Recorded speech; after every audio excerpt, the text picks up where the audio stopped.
Here's a morning update on the ongoing and coming winter storm across much of western and central Wyoming. For our last update, you can see the watches, warnings, and advisories have really increased across the area. Again, the pink areas, those are the winter storm warnings. That's where you anticipate the most of the snow. Much of the area east of the divide, though, right basically from Cody all the way down toward the Colorado border, covered in winter weather advisories. And we'll go into details on those in just a moment. First questions everyone's wondering, obviously, how much snow we're going to get. Again, the most expected across the west. Again, not the biggest storm in the world, but could be some pretty gusty winds with this. That's why it might be a little worse than the snowfall. Now, a couple areas I want to point out that we upped the totals. Again, around the Cody area, we're going 3 to 4 inches there. I could even see 5 to 6 there if things set up right. Across the Bighorn Basin quite a bit too. And take a note around Buffalo as well. 3 to 5 inches. Could be some really good winds there as well. And also 3 to 4 inches around Casper. Least affected areas probably around Rock Springs and also over towards, say, the Riverton Lander area. Even they'll see some effects from this though.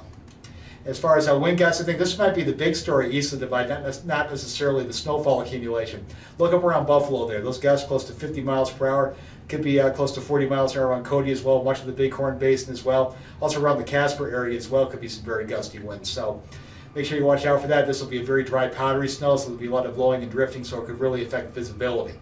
And as far as time of maximum impacts, again, Jackson, looking for 2 periods of heavy snow there. One probably this morning, and another one probably around sunset. Should taper off pretty quickly after that.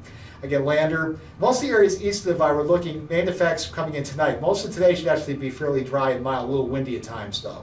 Notice the areas I haven't read: Cody, Buffalo, and I think especially around Buffalo and I-25 as well as I-90. Worst conditions. Good news is it's coming very late at night, say Sunday night, midnight to about 6 a.m.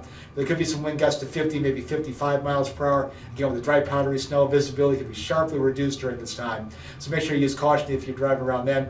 Again, as far as accumulations, again, 3 to 5 inches, pretty uniform across the lower elevations as well as the west of the divide, as well as areas east of the divide. A little bit less around the Rock Springs area, but again, around Rock Springs as well could be some gusts to 50 miles per hour, strong crosswinds there. And it could linger a little later there since the storm's moving north to south. So even during the morning hours in the I-80, especially going out toward Wamsutter, you may want to use caution there. And the other big story is, whoa! Gotta stop leaving banana peels around. I keep slipping on those, but you can see I fell down. Temperature's falling sharply. Highs today between highs tomorrow. Again, the further east you go as a rule, the bigger the contrast is going to be. Could be 25 degrees colder around Casper, even 30 degrees colder if you head further east. So, again, temperatures are only going back to what they should be this time of year, but after this spell of warm weather, it's going to feel a lot colder than it actually is. There's some resources there. Again, you can check out our forecast, as well as the road conditions, and also our webcam page if you want to see conditions around the area for yourselves. Be safe, everyone. Have a good day.